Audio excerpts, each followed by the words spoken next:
Et ma proposition, en fait, c'est qu'on peut considérer l'agriculture urbaine d'un autre point de vue, comme une agrarisation de la ville, donc une sorte de processus inversé. C'est plus la ville qui va sur les terres de l'agriculture, ce serait un peu l'inverse, c'est l'agriculture qui pénètre en ville. Alors, ce que j'appelle agrarisation de la ville, donc ce serait un processus inverse, c'est cette fois-ci la mise en culture du sol urbain, la ville comme terrain d'expérimentation de l'agriculture. Donc c'est plus la ville qui avance, l'étalement urbain qui fait que petit à petit les surfaces agricoles sont insérées dans les régions urbaines. C'est un processus inverse qui voit en fait l'agriculture se développer dans les murs des villes, dans des zones non construites des villes. Et la référence, c'est notamment les jardins communautaires au Canada, ou l'urban farming à Détroit. Donc à Détroit, il y a un processus en fait de reconquête de l'agriculture en ville. Détroit, donc c'est une ville qui a connu une forte décroissance, et dans les zones de friche urbaine se développent des pratiques agricoles très importantes. Si je reprends alors, si je continue sur cette idée d'agrarisation de la ville, c'est non seulement la ville comme terrain d'expérimentation de l'agriculture et le sol urbain qui est utilisé pour l'agriculture, mais c'est aussi autre chose, c'est la forme urbaine qui est modifiée, adaptée, interrogée par l'agriculture.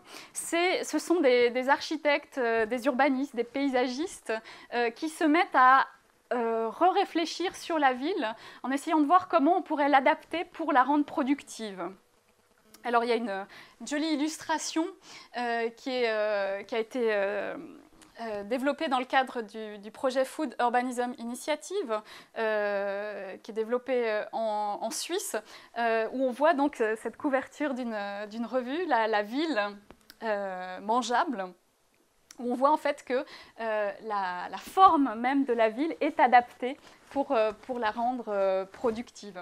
Et donc quand je parle d'agrarisation de la ville, là on en a une jolie image. J'aurais aussi pu vous montrer une image de tour agricole. Donc on réfléchit la forme urbaine, les formes architecturales pour leur permettre de les rendre productives. Alors si je reprends mon exemple genevois, il y a un développement absolument énorme des potagers urbains. Chaque week-end, il y a des potagers urbains qui sont inaugurés. C'est par exemple ici au Grand Saconnet. Alors ce sont en fait la plupart du temps des espaces en friche, des espaces qui sont des espaces qui appartiennent aux communes en général et qui sont mis à disposition d'associations pour être cultivés. Ils sont équipés par la collectivité, ils sont mis à disposition d'associations pour être cultivés. Et ça, ce sont des espaces qui actuellement se développent énormément. Je parle de Genève, mais il y a tout plein d'autres exemples en Suisse, à Lausanne, à Bâle, à Zurich. C'est un phénomène vraiment tout à fait remarquable de mise en culture de l'espace urbain. L'autre idée derrière cette agrarisation de la ville, je vous le disais, c'est l'idée que la forme urbaine est interrogée par l'agriculture. La forme urbaine est modifiée pour la rendre productive. Et ça, c'est quelque chose qu'on retrouve aussi dans le cadre genevois ou dans le cadre du projet d'agglomération. L'idée force du plan paysage, c'était de dire on inverse le regard. Au lieu de concevoir d'abord les espaces bâtis, on va d'abord s'intéresser aux espaces non bâtis, à commencer par les espaces agricoles et faire des espaces agricoles et du réseau des espaces agricoles genevois le socle du projet urbain.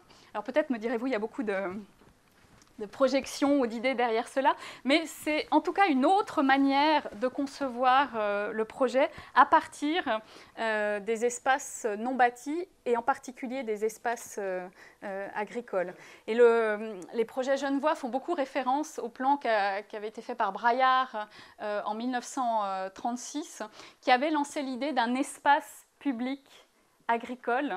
Et l'idée, en fait, d'articuler le développement urbain autour des espaces agricoles pour les faire pénétrer jusqu'en ville. Et puis la dernière idée, ce sont ces projets d'agroquartier. Alors pour l'instant, il y a un projet d'agroquartier qui avait été développé notamment pour les Sherpines, qui aurait été un projet alternatif au projet de développement. Alors ce projet n'a pas été accepté, mais ces projets sont là et on voit bien qu'il se passe des choses autour de là. L'idée, c'est de dire pourquoi choisir finalement entre développement urbain et agriculture. Est-ce qu'on ne pourrait pas développer des quartiers où l'agriculture, où certains types d'agriculture pourraient persister? Et c'est ça l'idée des agroquartiers. Donc, et de développer aussi des liens plus importants entre ces nouveaux habitants et puis l'agriculture. Comme le temps passe, je ne vais pas développer ce dernier exemple.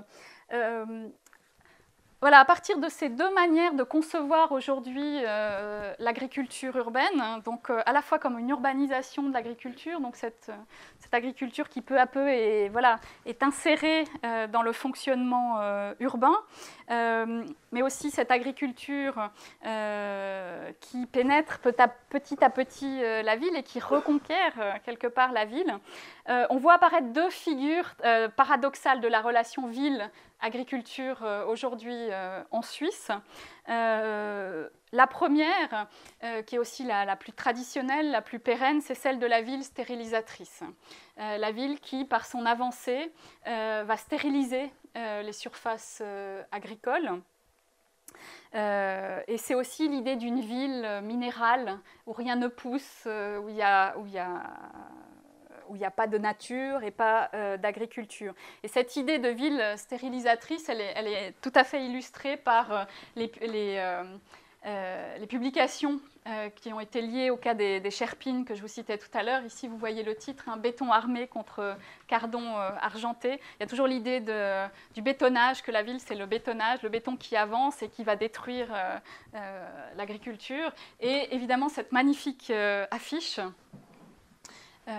non au bétonnage de la plaine de l'Air, où vous voyez en fait la ville qui apparaît sous la forme d'un volcan de goudron qui dégouline sur les champs et duquel sortent des voitures, des industries, des immeubles, et avec devant donc, les carottes qui s'enfuient devant l'avancée urbaine. Donc là, on a l'image pérenne en fait de la ville stérilisatrice, et je dirais c'est celle qui sort le plus souvent dans les médias, la ville stérilisatrice et l'agriculture victime de cette urbanisation.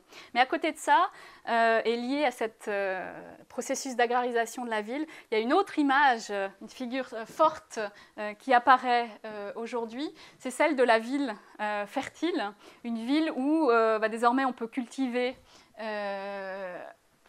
des légumes, une ville dans laquelle, au sein des jardins potagers, les gens se rencontrent, peuvent recréer du lien à la terre, mais aussi du lien entre eux. Enfin, cette ville fertile, c'est par exemple celle qui est illustrée par l'image de l'affaire Tournerève, donc qui est une expérience d'agriculture contractuelle de proximité. C'est le mariage vertueux entre la ville et l'agriculture.